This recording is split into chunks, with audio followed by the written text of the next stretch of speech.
because people just kept talking information at me. And I wasn't actually changing. I was like, cool, my body doesn't feel safe to do that. I mean, I didn't have that language at the time. And that was like my biggest beef once I figured that out. It was like maybe a year into really understanding I had to do body exercises for me to realize, like, why is no one teaching this? Does no one in human design have trauma and body dissociation? But now it's, thank God, it's become more prevalent and a lot of human design educators are talking about it. But yeah, I'm a big advocate for, like, if you get a reading, please make sure it's someone who doesn't just throw information at you, but actually like guides you through the feeling and the sensations of what it feels like to be you. That is such a big thing for me.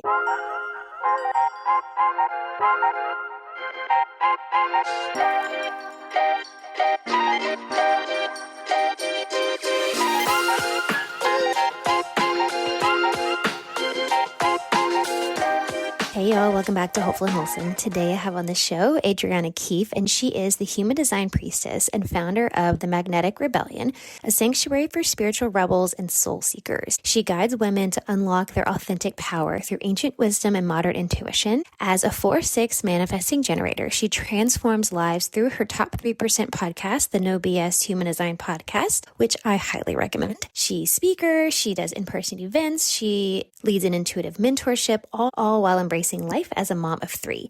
And today we are talking about all things human design, but specifically the difference between actual embodiment and intellectualizing it. And there's so much to uncover here because there is such a huge difference between knowing about your human design and knowing how to live, embody it, integrate it, put it into practice. And so Adriana is going to break down so many of the things that can kind of be these sticky points of letting go of just the intellectualizing piece and how to really step into true embodiment of your human design. So let's jump in. All right, y'all. I'm here with Adriana, and I am so excited to have you on the show. Nerd out on all the human design things because that's one of my favorite things to do. So thanks for hanging out with us today. Thank you so much for having me. I just realized as you were talking, I should have pulled up your chart for reference. Oh well, yeah, you live and you learn. Yeah, no worries. I can pull up pieces if we need to. I want to kind of start from maybe the beginning of your journey. And human design is a big piece of your life and your work and obviously your podcast. So I guess what was your journey into human design and how has that shifted just life for you? Oh, yeah, because everything's different since then. That's a long story, but I'll make a long story short. When I was what I now know to be hitting my Saturn return around age 27 or so, I was a successful realtor and everything from the outside looking in looked really great. You know, I was winning awards, I was married happily with the house, and I was pregnant with my second daughter. But on the inside, I was just like dying inside. I was an anxious wreck. There was so much stress. It was constant. And I'm someone who is very much like, I will not stop until I feel like I am fulfilled in some way, shape, or form. If you guys are familiar with human design, that's my channel of struggle. That's what that is. And so I started hiring life coaches and eventually hired a business coach who was more on the holistic side. So looking at like everything, not just business. And she introduced me to this thing called human design. And at that point, when she asked me about it, I was like, nope, I don't do personality tests. I'm not down for another one of those. I had taken the Enneagram and a few others a few different times in my life, and I got different results because at different points in my life, I was very different, right? Like I was very conditioned and then I was conditioned in another way. So actually, I'd be curious to see what it says about me now that I'm so less conditioned. But then she was like, no, this is like your birth info. This is like astrology. And I was like, okay, cool. I used to be into astrology when I was a kid. And so she put in my birth info and all this stuff populated about who I was as a child, like who I knew I was before life really burdened me. And I was like, what does that mean? It said I was like this too much, big, outgoing. I mean, I'm a manifesting generator. So anyone else listening, if you know, a lot of energy. They put me on medication for ADHD, like all these things, right? And it resonated deeply and it also scared me a little bit. So like I didn't just like take it and run with it right away, but it just kept coming back to me. And eventually I was like, all right, well, let me just start digging in a little bit. Not all of it resonated. I had to really work on some things in myself, like my line 4. I'm a 4-6 profile, and line 4 is the people person. And me, I was so wounded by people at that point. I was like, hell no. Like I had like 3 friends growing up in college. I had maybe a couple friends. Like that was not me. So there was definitely a lot of layers that it showed me that needed to be peeled back, which is one of the biggest gifts of human design. And naturally, it just started to evolve into my new business because people were like, well, what does this mean in my chart? What does that mean in my chart? And it's just kind of been a whirlwind of healing and helping other people heal and deepening ever since. I went from being completely like agnostic and atheist to now I am a priestess. So it's been a journey. Hope it's been a journey. That is quite the journey and fascinating. I want to go back to what you were saying because I think this would be a really interesting conversation. A little piece of this, you were talking about the ADHD thing as an MG. And it's funny because I was just having this conversation with a couple gals on my podcast and was talking about manifesting generators having like the ADHD brain. So can you just speak on that? I mean, you can riff on it however you want to, but I feel like there's so much around that for the manifesting generators listening. There's because I know that was something for me. I never used like language about myself like ADHD brain, but now looking back, I recognize things, and I know I would get annoyed with myself for being scatterbrained sometimes, or like having 28 tabs open in my head and also 28 tabs open on my computer and all that stuff. Writing down a goal and forgetting you ever had that goal because you're on to the next goal. Yeah. And listen, I want to preface with like, if a label like ADHD is helping you at this point in time, it's fine. Keep it. Like there's certain labels that really help us. And then there's certain labels that really do us a disservice, which it's so funny because in human design, yes, technically there are labels, but it's also like, can I swear here? I'm like, fuck the labels. Like, yes, it's going to show you your energy, and like no one is exactly made up as you are. So like follow what feels correct for you. So anyone who is a manifesting generator, you likely at some point in your life have recognized that you have a big go, go, go kind of energy, and it's really hard for you to stay on a linear path. Like we are expected to essentially all be what's called a generator type in this society. It is like you work 9 to 5, you go to college, you figure out what you're supposed to do at like 18, and then you stay in that career forever, and then you retire, and then you die. And I'm like, that sounds terrible to me. That sounds god awful. And I would jump around a lot. I'd make a lot of pivots. If I wasn't really lit up about something anymore, I'd be like on to the next thing. And I did have that come up from people in my life, like, wow, can you stick with anything? Or, oh, there she's on to something new. And it's because we are literally, as Dr. Karen Parker, who's one of the biggest names in human design, calls us, we are literally time benders. We are non-linear. We see how to do things and skip steps. And then we need to be consistently challenged. If we're not challenged, we get really bored. And that's really draining for our energy and not fulfilling. So we lose sleep. We're anxious. We're depressed. It's just we got to just be challenged. We've got to continue to push the boundaries on what we think is acceptable, all while at some point learning what commitment and devotion feels like for us, but it's not going to look like it does for like the rest of the people. Yeah, that was a really perfect explanation. I know for me as a Manny Gen, like all of that resonates. And then really that brings me to kind of one of the big things I wanted to talk to you about, because I love your perspective on this, and I love that. I mean, this is like your work on your podcast and the work you do with clients, everything. It's, we've talked about this piece before. There's a difference between like understanding and intellectualizing versus embodying your human design, and like all those things you were just talking about. Like those are things as an MG, like you have to learn how to embody, and like knowing them is one thing, but like you were talking about like the deconditioning earlier, that's a whole other thing. So I guess what is the process for us to start embodying and kind of get out of just that cerebral information thing and like really living it out?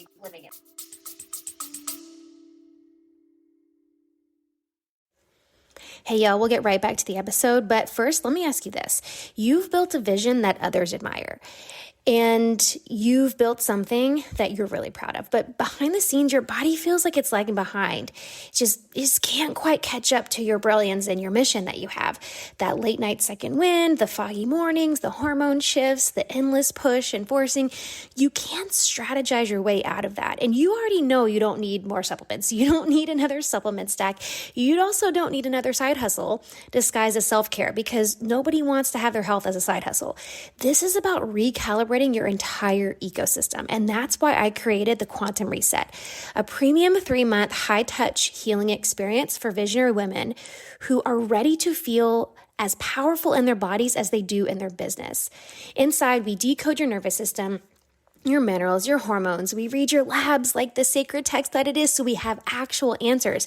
And then we pair that with deep energetic recalibration, subconscious release. We use gene keys, use human design, and true embodied healing. This isn't about fixing burnout, because that's not what we're doing here. This is about becoming the woman whose body is powerful, whose body is completely electric, whose energy, clarity, radiance finally matches the size of her mission.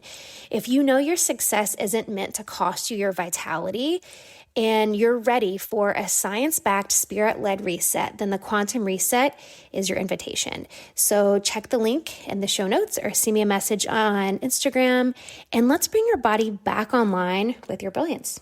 Now, let's get back to the show. Yeah, this was what I struggled with a lot when I first started my human design journey, because everyone preached about it being like this connection to your body and being able to be in flow. But here's the thing is I was a child of abuse and trauma, and I was not connected to my body.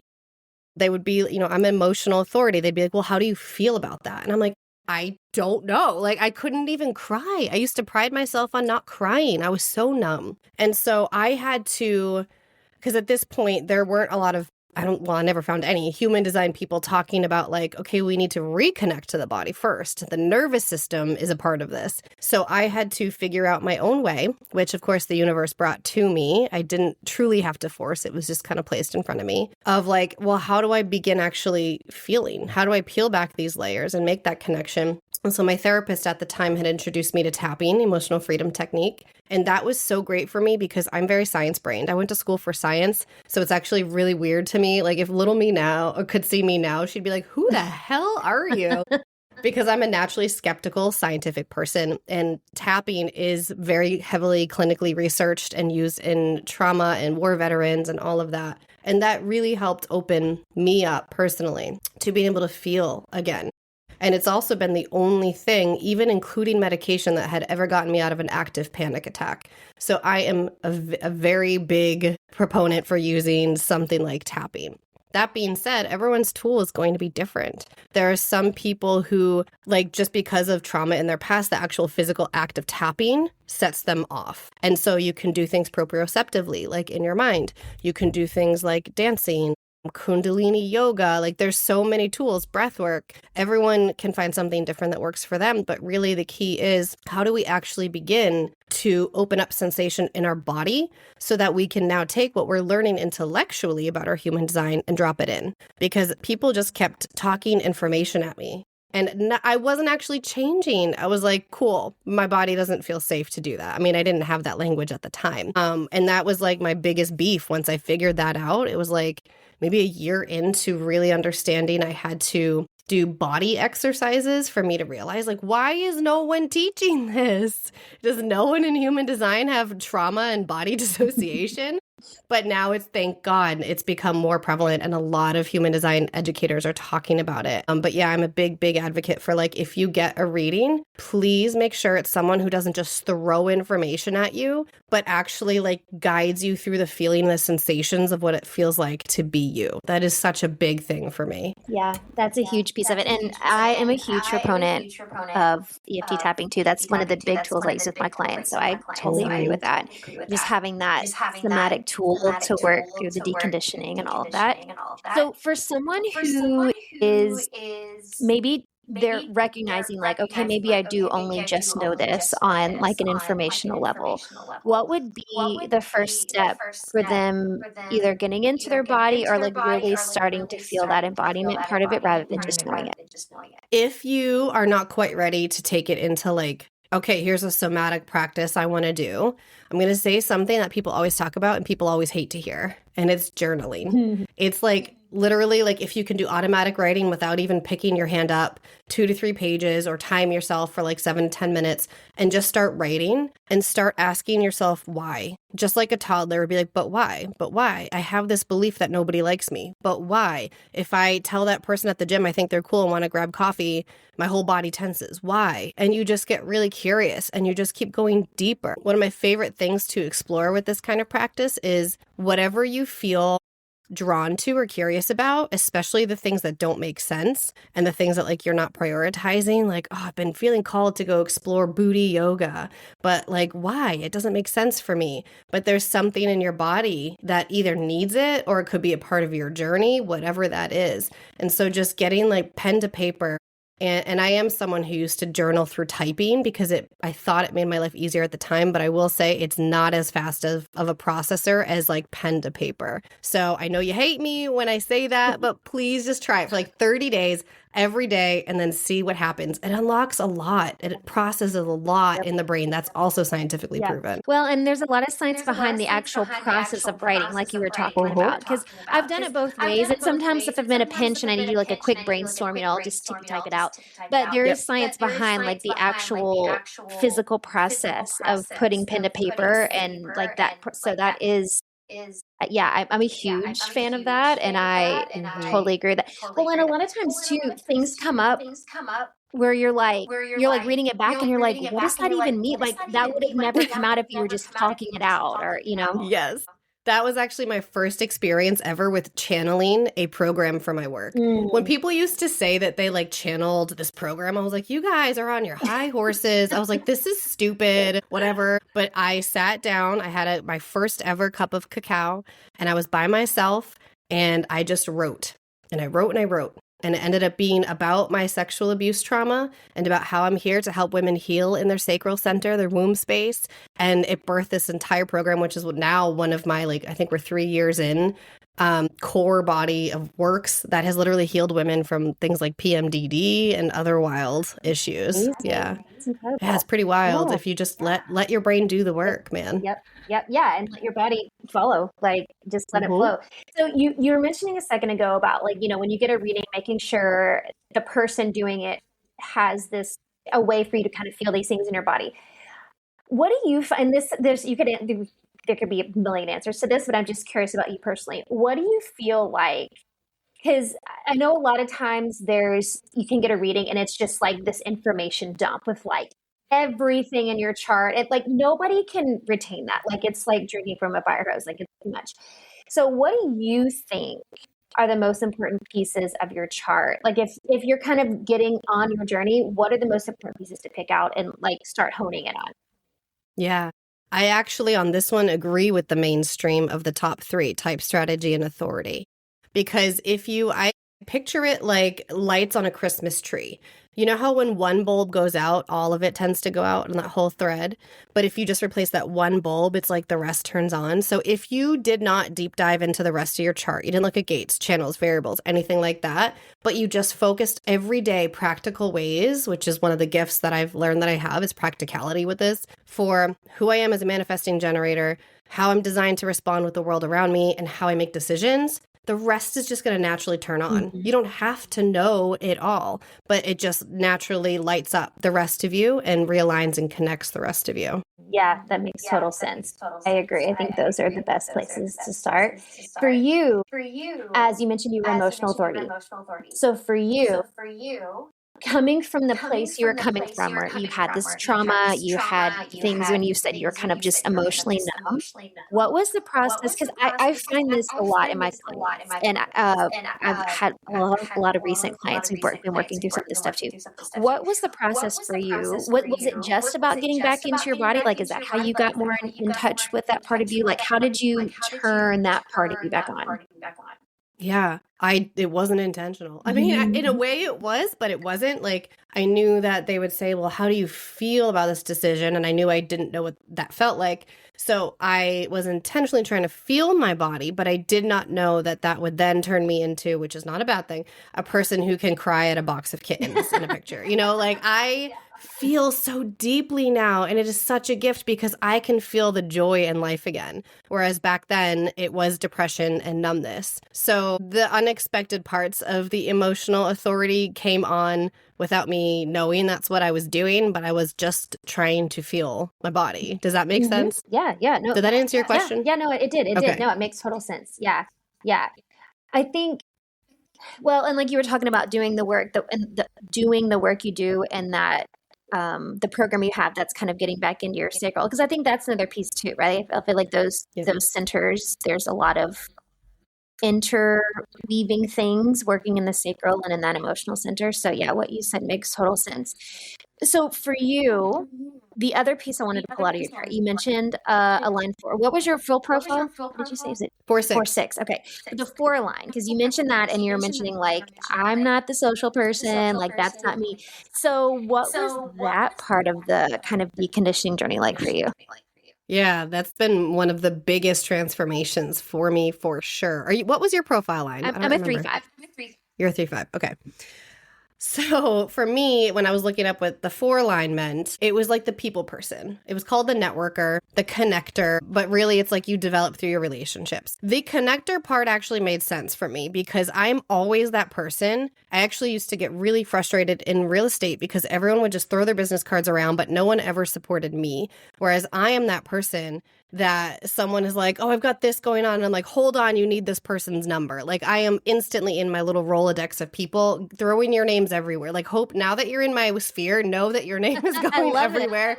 That's just like the gift. But I've learned that that's because I'm a line 4. Not everyone's designed that way. But the other side of that piece is depth and intimacy in relationships. And I was like, no, there's no way. And having such a large social network, that's no way. But when I reflected on it and went deeper, every layer showed me I had this wall up, this guard between me and only really females. I actually had a lot of male friends. I still have a decent amount of male friends because that always felt safer to me. But with women, I mean, we were literally raised in a society that had Mean Girls as one of the biggest movies of our time, which I do love the movie, by the way. Like, I still enjoy the movie, but that was a real thing, right? And it terrified us.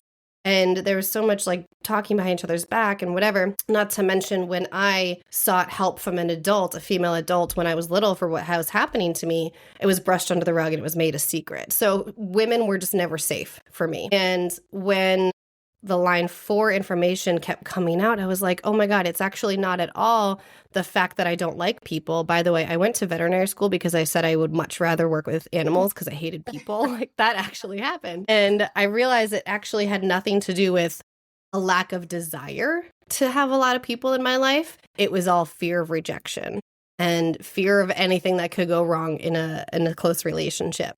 But I use the work of Brené Brown a lot on vulnerability. She's a great mentor of mine. And I just started having to do the things, the hard things, and take the next step and be like, okay, this person looks kind of cool. Like, do you want to grab coffee? Do you want to get to know each other? And over time, that has led me to see what a massive social network I am capable of building. And this has been such a gift as a business owner because I don't have to like run ads or anything. It's like all through a referral network. And like, that's part of who I am. So it's a work in progress, Hope. Like I'm still, after this, I'll probably be like, does Hope hate me? You know, like that's like the shadow of the line 4. It's always the opposite of whatever it is we need. And so it's been a journey. I very intentionally sought out to have a close group of women locally to me because I had a lot of virtual friends. But about 2 years ago now, I put it out into the universe. I was like, this is what I want this year. I want to find local women who get me and who are business owners and moms. And I have them now. And now we are actually, I don't know, it's not like worldwide known, but like we are a group of women who are now known because we go on my podcast and we do events together and all of this. It's taken time and it's been tricky, but every relationship has been teaching me how to heal with women again. That's a big one. Well, like the sister wound is a real thing. Like that's Yes. something a lot of us Mm-hmm. have to work through. And I Yep. can imagine as a four line, that's like it's just like a whole other layer on top of the other conditioning and shadows and all of that from just the world society. So that's I mean, I love that part, that piece of you, because I feel like so as a 3-5, I had a whole episode about this, I think a year or so ago. That's been something learning about myself is I've always just had really small groups of friends. Like I've never been somebody who wanted to have a lot of friends, and I always thought that was something wrong. And my husband is a 2-4, and he's super sociable. Oh. He's also like super extrovert. So I always feel Yeah. like, okay, like I felt pressure to like go out and make more friends. And I'm like, I really don't want to though. Like I'm fine with my small group of friends. And that was a really big deconditioning piece for me.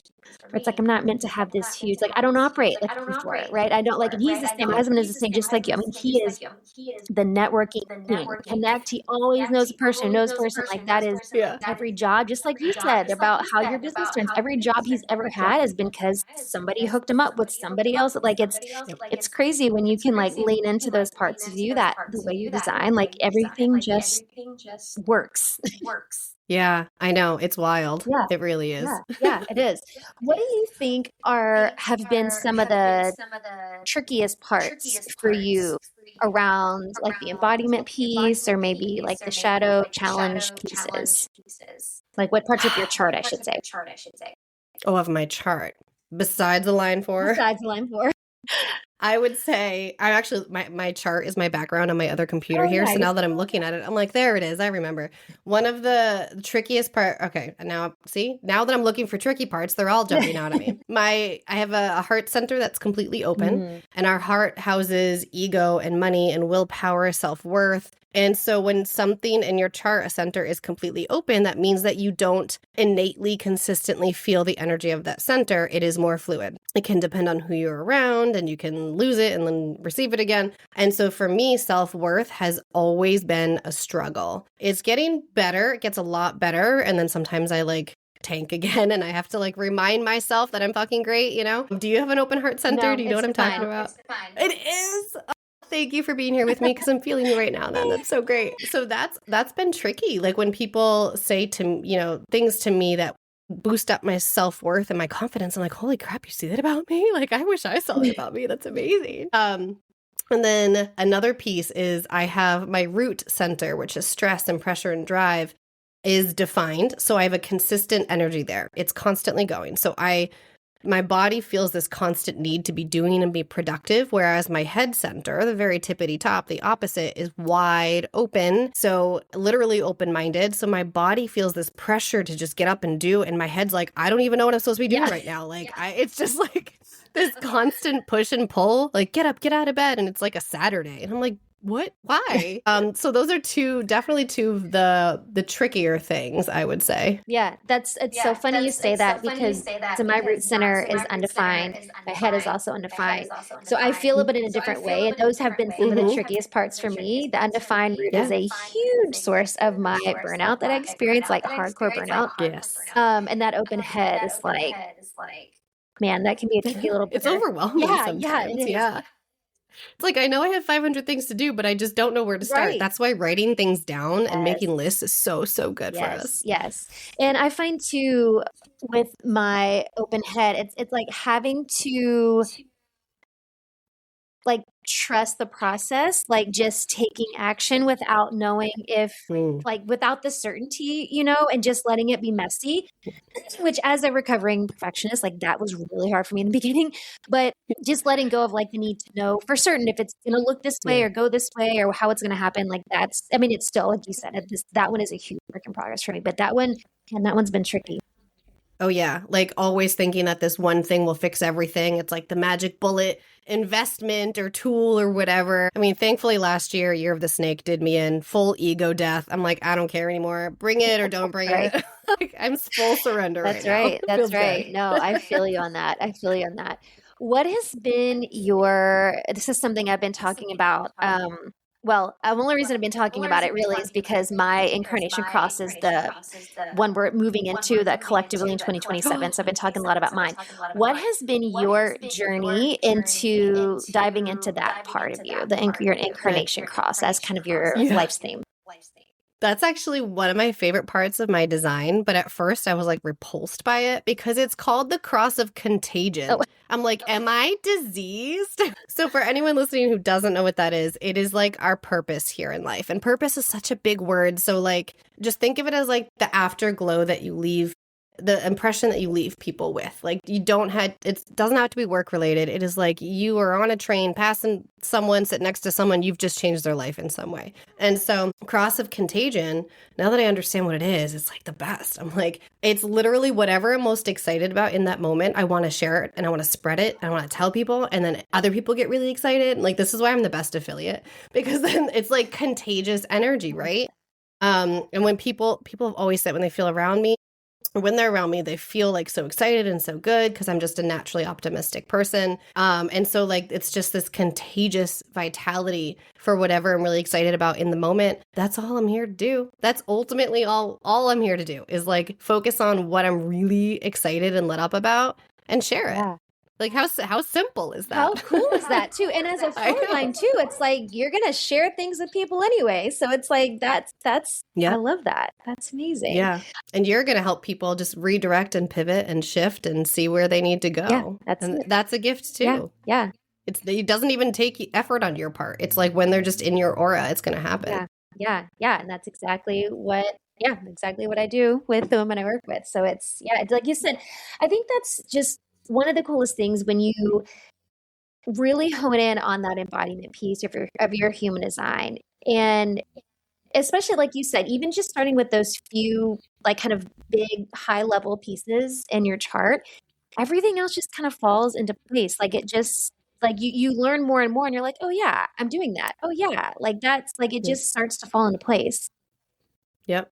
You know how to make decisions. You know how to respond to the world around you. And then like, you don't have to know anything deeper. Of course, if you want to, I mean, I'm definitely here for it. But if you don't want to, like if that's too overwhelming, just the more you tap into your body, she's just going to be your compass. So that's cool too. That's it. I love that. I love talking about human design with people who like to jam with me. So I love this conversation. And the other thing too, I always like when people can share specific examples of their own kind of deconditioning parts of it, just for those out there who are like, it feels hard or it feels like, why am I doing this and what am I doing? So before we wrap up, are there any other pieces that we haven't talked about that you feel like would serve people, like pieces you've had to untangle, rewire, decommission, anything like that? There's like 5 coming to mind. So let me sit with what could be. List as many as you want. Sun sign. So within, a lot of people know their zodiac sign, their astrological sun sign, except when they meet other people in that sun sign, they're like, that's interesting. I kind of feel different than that person, right? And so what human design gives us is the exact, within a 6 or so day window period, energy of what you were imprinted with by that sun during that zodiac sign. So it tweaks, it changes, it shifts every 6 or so days. Does that make sense so far? So like I'm a Taurus with gate 8, but one of my best friends is a Taurus with gate 2. We are very different people. And so being able to understand the sun gate can help you really feel in your power, just in your own unique way. I mean, gate 8 is the gate of rebellion. I'm like, well, that explains a lot of my life. Whereas gate 2 is the gate of the receptive. Like my best friend is just like so gentle. I mean, she's a massage therapist and a yogi. And I'm like out here like totally different, like just being loud and proud. And I'm like, oh, that makes a lot of sense. So I think it's a great place to be able to dive a little bit deeper to understand yourself and your uniqueness a little bit more. I love that. That's such a good place to look at too.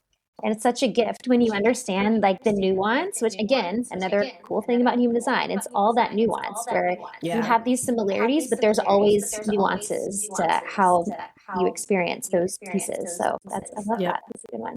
Okay. I have one more question I want to ask you as we start to wrap up.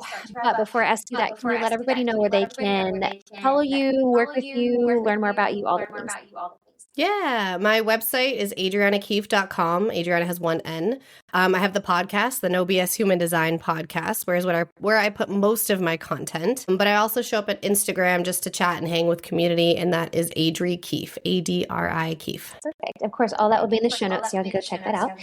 The last question that I want to ask you, that I ask everybody, is what do you think is the most important thing you can do to live with purpose?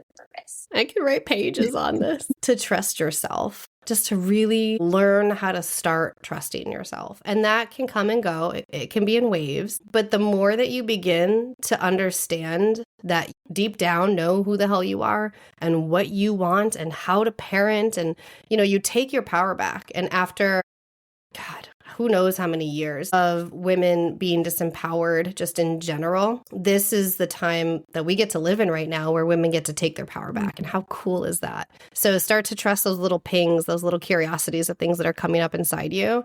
They're not going to lead you wrong. They're not. Yeah. Yes to all of that. And I am so on board with that. Yes. The trust piece, the self-trust piece is crucial.